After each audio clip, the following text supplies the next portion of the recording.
everyone, welcome back to another video from Webtech Tutorial. In today's episode, I'm going to be showing you how to activate your Fidelity debit card online. So without wasting much of our time, let's dive into the video.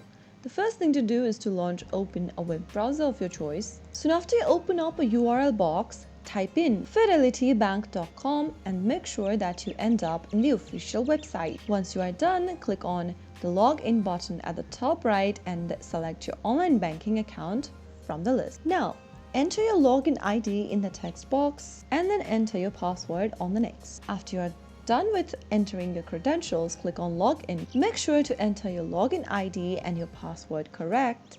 And then after you are done with it, click on the login button to log into your account. Once you're logged in, look for the debit card section and look for an option to activate your card.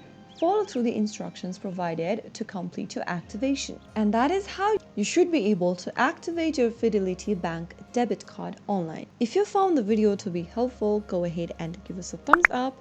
Don't forget to subscribe to our channel by hitting the subscribe button. Also, press on the notification bell so that you'll never miss another upcoming upload from us. I will be back again in the next episode. Thank you for watching.